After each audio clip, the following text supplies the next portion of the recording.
China posibleng kontrolin o may plano silang kontrolin ang buong South China Sea at yan ay ipinakita mismo ni Rear Admiral J. Tariela ng Philippine Coast Guard. Pag-usapan natin to mga tol, samahan ninyo ko.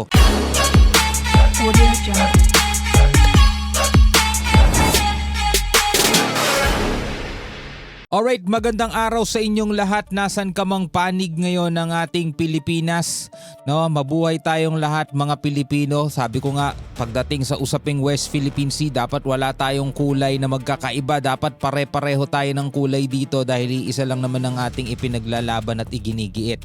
Yung ating karapatan na pakinabangan yung kabuuan mga tol ng ating exclusive economic zone.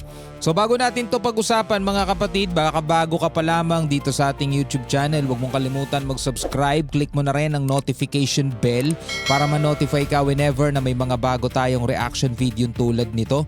So sabi rito sa balitang pag-uusapan natin, China posibleng kontrolin ang buong South China Sea at banta sa Pilipinas at kalakalan mga kapatid. Ipinakita ni Rear Admiral J. Tariela mga kapatid ang mga posibleng plano ng China para dito sa Bajo de Masinloc o Scarborough Shoal. Mga tol, samahan ninyo ako, panoorin natin tong balita mula rito sa UNTV News and Rescue.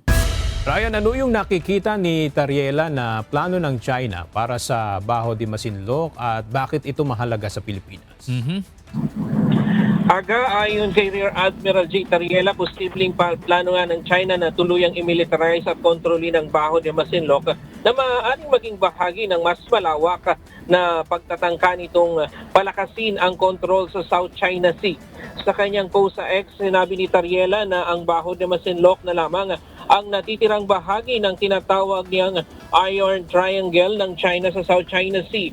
Kung naaalala ninyo, ang sabi ng China nitong nakaraan lamang ay hindi daw nila binubuo o pinapalakas ang kanilang military para sa expansion, di ba? Hindi daw sa pagpapalawak ng teritoryo, kundi para sa depensa lang daw, di ba? Yan yung sinabi nila mga tol nitong nakaraan. Ewan ko na lang kung sa inyo paniniwalaan ninyo yun.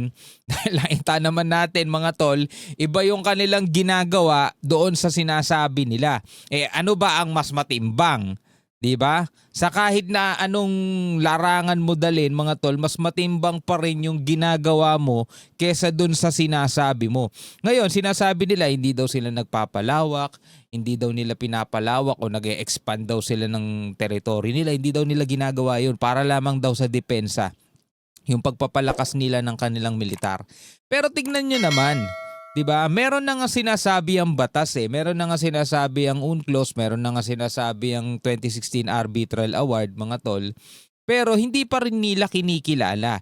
Bagamat yung ibang mga bansa tulad ng Malaysia, Vietnam, lahat yan, may mga claim din yan mga tol dito sa South China Sea. Nagkakaroon tayo ng overlapping doon sa ating exclusive economic zone. Pero nadadaan natin yan sa mabuting pakiusapan. Hindi naman tayo nagkakaroon ng sigalot, di naman tayo nagkakaroon ng mga banggaan dito sa West Philippine Sea. Unlike doon sa ginagawa ng China, masyado silang marahas. So sabi nga rito ni Rear Admiral J. Tariela, mga tol, ay balak daw ng China na tuluyang imilitarisasyon, no? Etong South China Sea dahil etong Scarborough Shoal na lang daw mga tol ang bukod tanging natitira na lang para mabuo yung tinatawag nilang the Iron Triangle. Ayan dun sa Paracel Island, tapos dito sa bandang baba rito, ano ba itong bandang baba rito na natakpan kasi, saka Scarborough Shoal para mabuo nila yung pa-triangle na yan. Mahalaga ang lugar dahil sa strategic location nito malapit sa Basi Channel at sa mga pangunahing shipping routes. Ayon kay Tariela, 1/3 ng global shipping ang dumadaan sa South China Sea. Kaya kung magkakaroon ng military presence ang China sa Bajo de Masinloc, ay maaaring maapektuhan hindi lamang ang seguridad ng Pilipinas kundi pati ang international trade at freedom of navigation. So pagdating ng panahon, pwede nilang kontrolin yan, no? At gayahin nila yung ginagawa ng Iran na kinokontrol yung tag dito, Strait of Hormuz, at gusto nilang singilin ng toll yung mga dumadaang barko. Dito naman mga tol, kapag yan ay nagawa ng China at nagkaroon sila ng full control dito sa South China Sea mga tol, magkakaroon sila ng malaking papel. Dahil talagang malaki ang bahagi ng dumadaan dito sa South China Sea sa mga trade. No, kung magkakaroon ng control diyan ng China, talagang pabor yan sa kanila mga tol. Pilipinas, kundi pati ang international trade at freedom of navigation. International trade, pati freedom of navigation, yan, magkakaroon ng control ng China. Dagdag pa niya, maaaring gamitin ang naturang posisyon para bantayan ang freedom of navigation operation sa lugar. Hindi pa nga nila nagagawa yan. Nakikita na natin mga tol kung paano nila nalilimitahan yung freedom of navigation .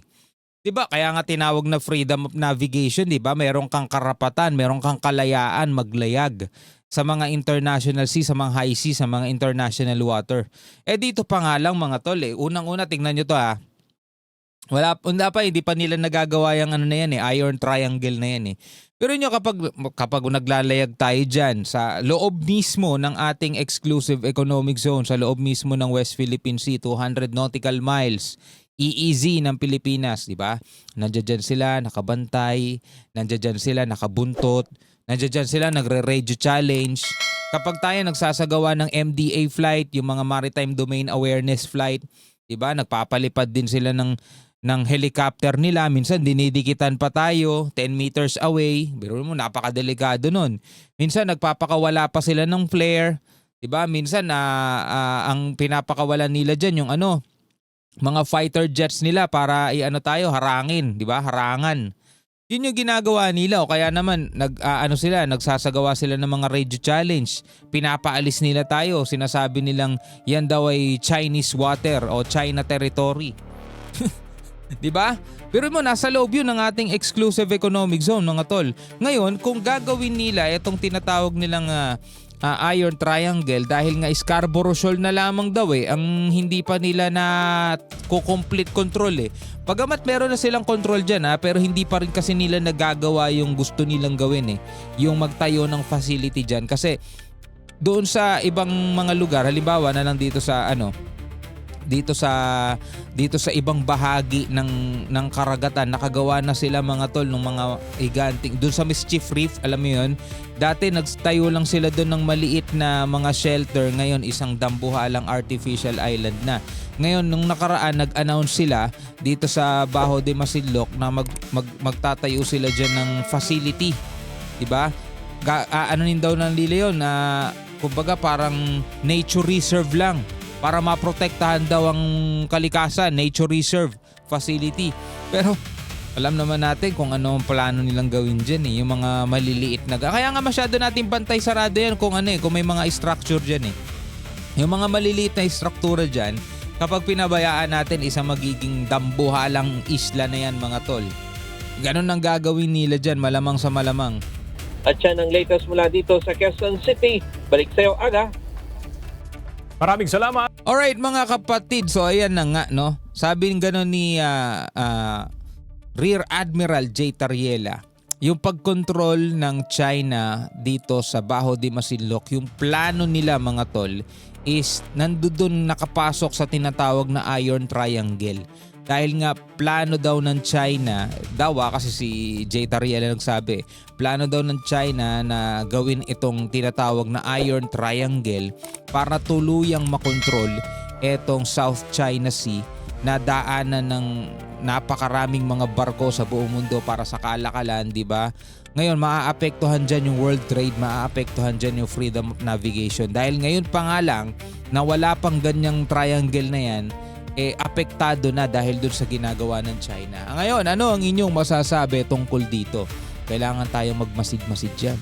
Hindi natin dapat hayaan mga tol, yung mga ganito mga bagay dahil magiging apektado rin ang ating bansa. Hanggang sa muli mga tol, comment kayo sa ibaba kung ano ang inyong reaction and commentary.